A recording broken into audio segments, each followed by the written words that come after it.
Praise the lord. అంతా బాగున్నారు కదా?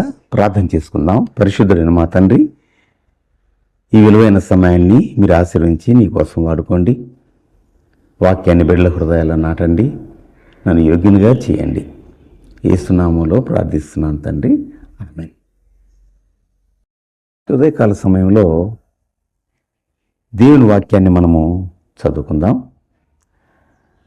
కీర్తన 18వ అధ్యాయము మొదటి నుండి కొన్ని వచనాలు చదువుకుందాం. 6 వచనాల వరకు చదువుకుందాం.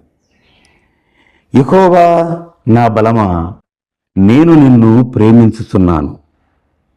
యెహోవా నా శైలము, నా కోట, నన్ను రక్షించువాడు. నా కేడెము, నా రక్షణ శృంగము, నా ఉన్నత దుర్గము, నా దేవుడు. నేను ఆశ్రయించిన నా దుర్గము. కీర్తనీయుడైన యెహోవాకు నేను మొరపెట్టగా ఆయన నా శత్రువుల చేతుల నుండి నన్ను రక్షించును. మరణపాశములు నన్ను చుట్టుకొనగను.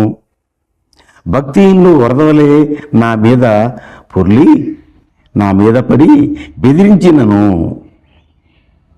నా శ్రమలో నేను యెహోవాకు మొరపెట్టి తిని, నా దేవుడు నా ప్రార్థన ఆలకించి, ఆయన ఆలయములో ఆలకించి నా ప్రార్థనను అంగీకరించాడు.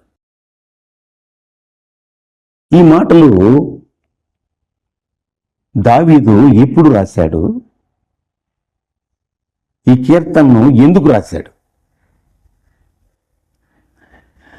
సౌలు రాజు యొక్క చేతిలో నుండి, శత్రువుల బారి నుండి దేవుడు తప్పించినప్పుడు దేవునికి కృతజ్ఞతలు తెలియజేస్తూ, ఆయన స్తుతించి కీర్తిస్తూ ఈ యొక్క వాక్యాన్ని ఆయన రాశాడు. మనం ఎప్పుడైతే అపవాది యొక్క చేతిలో పడి బలహీనులమై భయముతో ఎటు తోచని పరిస్థితుల్లో ఉన్నప్పుడు, ఎవరూ మనకు సహాయం చేయనప్పుడు నేనున్నానని దేవుడు చెప్తున్నాడు. ఆయన నీవు ఒక రక్షణ శృంగముగా ఆయన నువ్వు ఆశ్రయించినట్లయితే, భక్తుడు చెప్పాడు, ఆయన నా కోట, నా కొండ, నేను ఆశ్రయించిన దేవుడు అన్నాడు. నీవు కూడా ఇవే మాటలు మాట్లాడు. ఎందుకంటే ఆయన నమ్మదగిన దేవుడు. నీ ప్రతికూల పరిస్థితి నుంచి విడిపించి నీకు జయమిస్తాడు. నువ్వు కృంగిన స్థితిలో ఉన్నా సరే, సమస్యల వలయంలో ఉన్నా సరే, బెదిరింపులతో ఉన్నా సరే, ఏ స్థితిలో ఉన్నా సరే దేవుడు నిన్ను విడిపిస్తాడు. అపవాది శక్తుల నుంచి నీకు విడుదల ఇస్తాడు.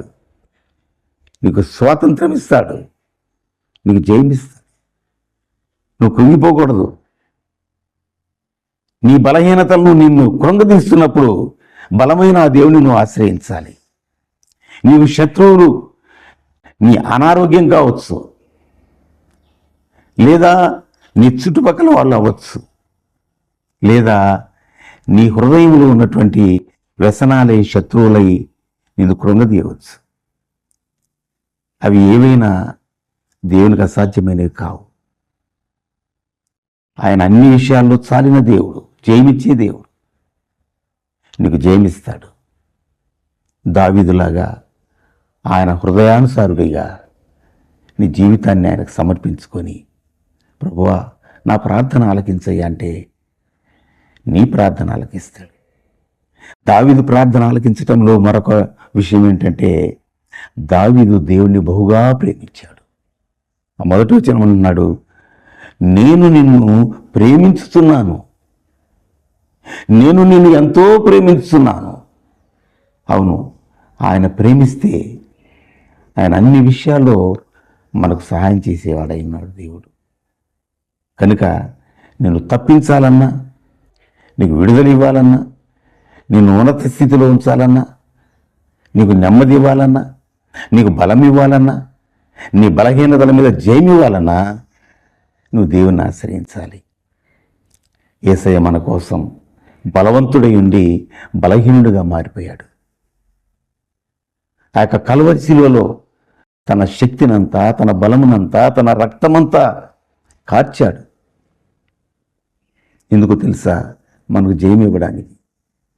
అది మనం గ్రహించాలి, ప్రార్థించాలి, ఆయన్ని ఆశ్రయించాలి. యేసు రక్షకుడు, మనల్ని రక్షించుకుంటాడు. బలవంతుడు, మనకు బలం ఇస్తాడు. కునుంగిన వారిని లేవనెత్తినవాడు, చనిపోయిన వారిని మరలా లేవనెత్తాడు. హల్లెలూయా. ఈ ఉదయకాలంలో అట్టి గొప్ప దేవుని నువ్వు ఆశ్రయించి పరిశుద్ధాత్మ ద్వారా శక్తిని పొందుకొని జయ జీవితం పొందుకోవాలని ప్రభువును ప్రార్థిస్తూ ఈ మాటలు ముగిస్తాను. ప్రార్థన చేసుకుందాం. పరిశుద్ధుడైన మా తండ్రి, మాకు బలము నీవే, మాకు శక్తి నీవే, మా ఆశ్రయ దుర్గము నీవే. నీకు వందనాలు. ఈ బిడ్డల యొక్క ప్రార్థన ఆలకించండి, విడుదల ఇవ్వండి.